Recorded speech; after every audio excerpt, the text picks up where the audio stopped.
श्रीमान जी, आप ललितपुर जनपद में किस पद पर तैनात हैं और आपका क्या काम है, आप थोड़ा सा बताएं।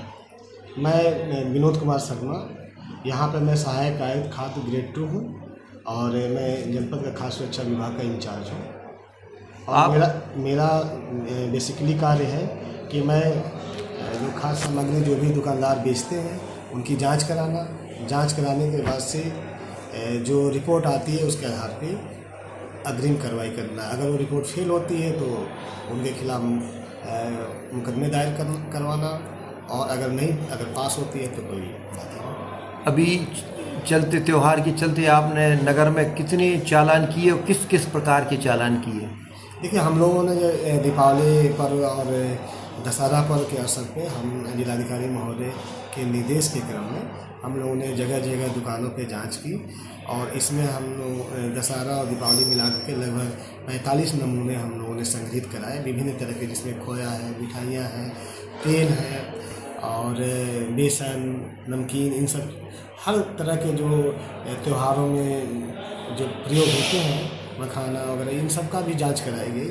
और अभी रिपोर्ट प्राप्त नहीं है, जैसे ही रिपोर्ट प्राप्त होती है तो उस पर अग्रिम कार्रवाई की। इस समय शहर में कुछ व्यापारी बड़ा आपके खिलाफ बोल रहे हैं, कुछ शिकायतें कर रहे हैं, सोशल मीडिया पे वायरल हो रही है, ये कहाँ तक सच है? देखिए, हमारा बेसिकली काम है कि हम जा कर के वहाँ पे जांच नमूने संग्रहित कराते हैं, और संग्रहित कराने के बाद से हम लोग लैब भेजते हैं, और लैब से जो रिपोर्ट आती है तो उस रिपोर्ट के अनुसार हम कार्य करते हैं। तो इस तरह से जो कुछ व्यापारी ऐसे हैं कि जो चाहते हैं कि हमारे दुकान की जांच ही ना हो, और इसीलिए वो फर्जी तरीके से शिकायतें कर रहे हैं कि हमारे यहाँ दुकानदार के यहाँ जा ही ना पाए, और फिर उनके वो जो गलत सामान बेच रहे हैं या जो भी सामान बेच रहे हैं उनकी जांच ही ना हो।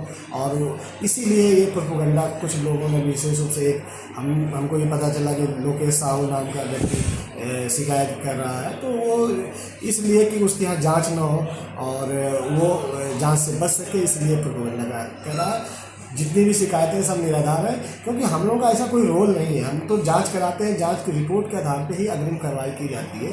तो इसलिए ये जितना भी आरोप है सब निराधार है। क्या जनपद में ऐसे भी व्यापारी आपको मिले हैं या पद सूचना लगी है जो गलत और नकली खाद्य पदार्थों का निर्माण करते हैं और जनता की जान से खिलवाड़ करते हैं और बेचते हैं? क्या ऐसे लोग भी मिले हैं? ऐसे बहुत से लोग मिले हुए हैं और उनके नमूने भी भराए गए हैं, और ऐसे अभी रिपोर्ट जो प्राप्त हो रही है, जैसे कि अभी 100 हमने जांच कराई, जो झांसी से आ रहा था एक दुकानदार किया, तो उसकी हमने सीज भी किया और जांच कराई। जो सेहत के लिए मतलब नुकसानदायक है उसके खिलाफ अग्रिम कार्रवाई भी की जा रही है।